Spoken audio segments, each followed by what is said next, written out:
natuke UAE bofuna license bayina companies ziri biri tuyina free zone ne tubera ne mainland obero gena kubera ne physical presence yo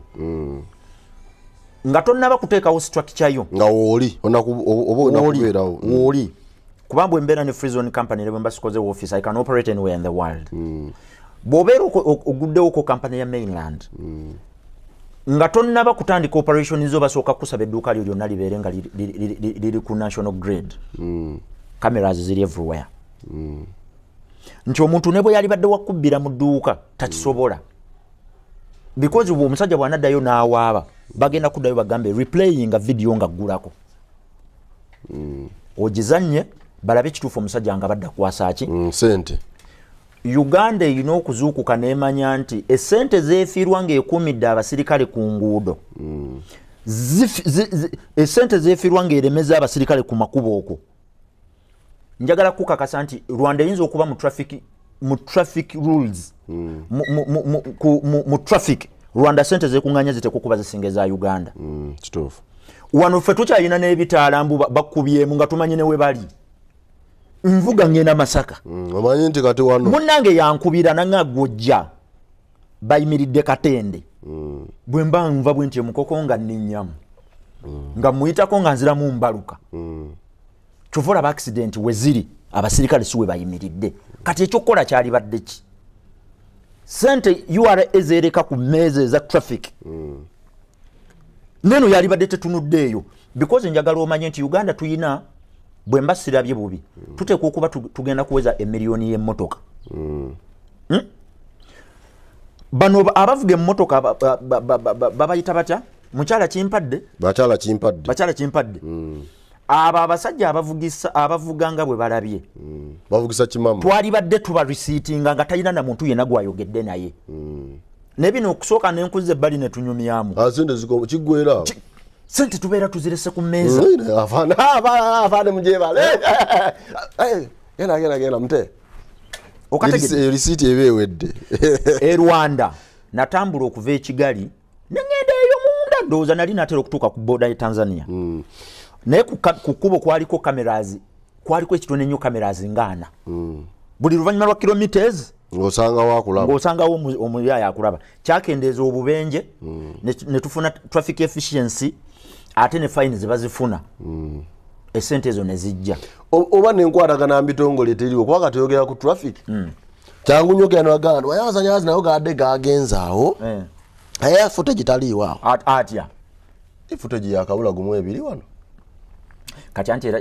munange wali wabaddewo accident teyabaddeko kamera kiri kyenkugambye obwo obuntuntu obutonotono obwo bwe bwa attracting abantu bajje you cannot invite them era nze njala kusinzira mu kamera ano njogere ngambe nti bwempeebwa omukisa bwana batte avuka minister bwempeebwa omukisa mu myaka 5 nsobola okustopinga Bannayuganda abafuluma okuva wano nga bagenda mitala w'amayanja kunoonya mirumu in 5 years nkikola ngakodde wowe omukisa ogwaki ate nga tewaliwo sente yonna gye nsabye kunnyongera wowe omukisa ogwaki bwempeebwa omukisa ng'oli minisita nga yegwa okulira ekitongole ky'omusolo kubanga ogenza entebe bwe bampa URA kyensteekinga bwe bulago obwange sente ze basolooza nsobola zifuna emirundi times 10 ng'ate sina gwe nnyigiriza times 10 ng'ate teri gwe nnyigiriza how sure are you? I am very sure nkugambye nsteekinga bulago what tax bona amwongeza n'omuganda omanyi kye tukola ng'ayomba omanyi kye tukola bantwala ku State Square wenkwatira Bible nendayira nembagamba bwe sifuna sente ze musolooza times 10 munteke mu lujjudde munsaleko obulago nzifuna because sente zisigala ku mmeeza bazirekako omuntu gwe baddira ono mufuna mpola abadde mu ka small business akali badde keetaaga okuyambibwako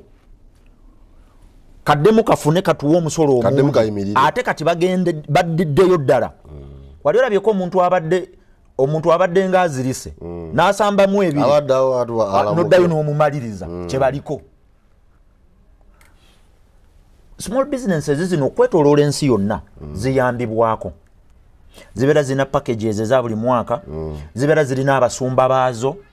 abantu bano bagenda mu trainings abantu bano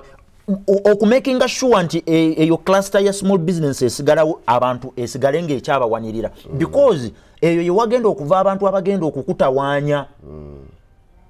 gwomanyi lwaki Uganda tulinyo mu byobufuzi option ebyobufuzi gwafuuka mulimu on its own. There's no option. Kubanga abagendayo be basinga obunaku. Ikicho. Abagendayo nedda boss. Be basinga obugaga. Nedda boss. Bobo yagala okumanya towuliriza bye bagamba. Nedda lindako. Agenda kuwa red flag. Nedda kwanga twawukanye. No. Kali kyobadde gamba nkitegedde. Nti oli abeera munaku naye akanyingire ki? Ebyobufuzi. Funa omulimu abeera amaze okusoma kanze kanfuuka mubaka wa parliament oba kanfuuke kansala mbadde ngenda kugamba neze mbadde gamba nti kati olwaleero bw'obanga wafuluma ne munno nga mwava ku campus mwaka gwe gumu nga mwavayo n'ayingira parliament tomusinga ssente kati ensonga ki buli muntu alwana akole ki anti kyenkugaye gwafuuka mulimu lwa nsonga bw'oba oyagala okumanya nti abagendayo be batalina tewetaaga bawuliriza bye boogera obalabira mu mbeera bbiri abagezezaako okuvuganya ne batayitamu basigala mu bulamu ki n'abafulumyeyo ne bataddayo basigala mu bulamu ki kyekijja okulaga nti abagendayo baali tebakola ki tebalina bino ebintu omuntu yeetaaga kunnyonnyola gwerabako omubaka waffe Kyagulanyi gwe yali ono kantinti ow'Ekyaddondo ali mu bulamu ki kati mbamenye oli aseka sebo sekera bobo yagala okumanya kati gwanga Uganda twafuuka baddiikuula tunuulira ba presidential candidates abaavuganya mu kisanja ekiwedde ddayo balambuleko nalabako Katumba nalabako Katumba awo ali mu mbeera ki tutambudde olunaku olwaleero the business mind ne Chris Kabogere tuwogera twetwogera ensonga y'omusolo yinza kukwatibwa etya abasuubuzi okusigala nga tebanyiize ate nga baagala okuwaayo omusolo tujja kwongera okugigaziya okulaba naddala solutions ki ez'enkomeredde ng'omusuubuzi ezisobola okukuyamba ate n'olemagana kusasula musolo kubanga omusolo mulungi tegukulaakulanya ggwanga tegulizimba kugenda ku mutendera gwa byanfuna mulala naye mulungi wabaawo ebikolebwa but still tukkiriza nti nno enkola yonna ebeerezze yeetaaga okukwatibwa mu nkwatibwa ekisajja kikulu. Chris wanjitaata abantu baffe basiibule njagala kusiibula abakulu abatukulembera nti beekuba emitima esebo nze ndi willing okuwaayo services zange za bwereere amakuba ge 12 actually nyina abantu abalina tax system esobola tekomye obukomi kudabulinga naye ne quadruplinga sente zetusobola okuŋŋaanya mu ggwanga lyattu Uganda ate nga nyinza nakikolera bwereere naye nga bwogaa tebabiwulira ndowooza kankozese kamera awo naayita mbagambe kati ekitongole kya URA oba esiga ery'ebyamateeka which is parliament lyekuba mutima litandika okurevisinga ebintu bino wammanga lirina okurevisinga VAT rate eri wagguluko as compared omanyi saagala nnyo bantu bacomparinga bacomparinga tax rates zaffe ne bazicomparinga ne ba neighbors because toli mu togoba ba neighbors wabula ogoba kugenda mu ssali ly'eddala onfuna kati gwe mu kifo ky'okubeera okwegerageranya ne banonoga nti ate ne Kenya ate Rwanda Kenya ne Rwanda bwe babanga bali omwali ku 18 n'omulala ali ku 16 ate gwe beera ku 14 because bw'obeera ku 14 obeera ogenda kusikiriza abalala tobayise nayo oli mu bakola Kenya bagaya eri 14 nti eno tulina 14 naye ate bw'ogamba nti ne bannaffe bonna akantu ako katukubyanga nnyo nga tukyasoma bakukwatiranga mu nsobi n'ogamba nesibadde nzekka mbadde ne gundi kati ne bakubuuza lwaki abalala betwakubuuzizaako batugambye embooko n'enyooka so nkubiriza ekitongole eky'ebyamateeka parliament amateeka engeri yekiri nti be bayisa omusolo guno you are either just implementers era bo sina kyembagamba naye abakulembeze abatukulira era abatutwala ebintu bino mwatusomesa nze nasomera na ku government naye kyamukisa mu binti ate bwe twamala ebintu bino ntubitegeera nnyo ne babasuula naye ate weewunye nti kati nga brain eyange mu kifo ky'okuba nti yali badde Uganda ng'egasa ate yafuluma yafuluma neeyitamu bwe mutawaanaawo wegguli omutawaanaawo wegguli nti talents ennungi tetuzirabira mu music wokka si music si mupiira si katemba talent awo kasi weekoma nange mu ngeri yange ndi talented mu byenkola talent eri mu finance kyovala Abanigeria batututte nnyo era ndowooza mu kitundu kiri ekyokubiri kyogambye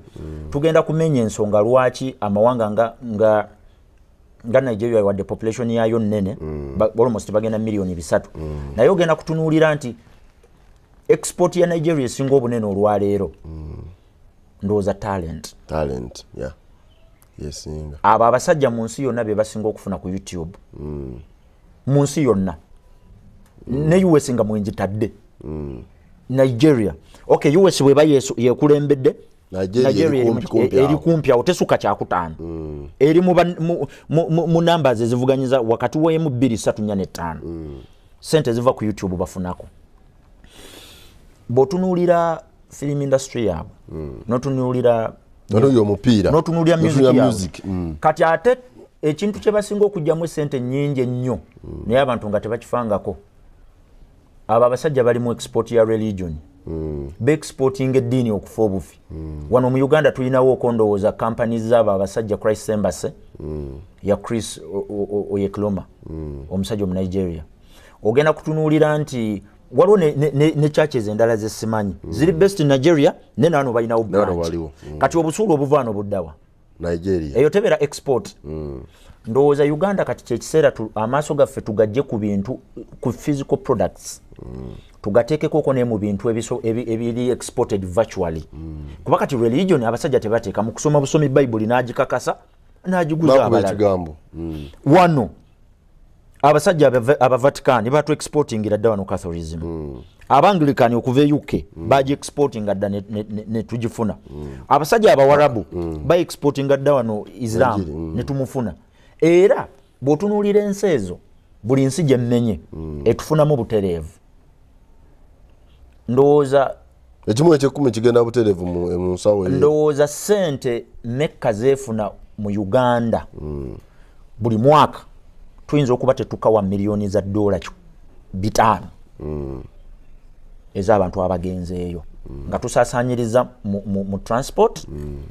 nga tusaasaanyiza mu kulya accommodation n'ebirala ebigenderako n'okugulaagulayo okwo ku bintu kati fe eyo gye tutwala ssente ffe tujjayo ki tewali tujjayo bumanyi bwa Bayibuli bwa bitabo na kulambula n'ekirala kye tusindikayo kimanyi baana bano ab'omu biyumba n'ebboloza bajjayo ki sente zo ziriwa bazineewa ekinaana akakadde olowooza watuuka mmeka babiwulira watuuka nga nkaaga kati zigeraageranye ne z'obatwalira ziba nnyingi kati amawanga amalala gano geemalidde nnyo mu kufulumya okusinga bye gajjayo ne galeeta bafulumya kingi bye bafulumya bajjamu sente nnyingi okusinga ze bawaayo nga bafulumya kati awo kyova olaba nti kizibu nnyo okusanga omunigeria akola obwakadaama kizibu ddala newankubadde ng'ennamba nki gyeri ntono newankubadde ng'ennamba nnene ey'abannansi naye kizibu nnyo okusanga omunigeria akoze mu kiyumba ky'oyo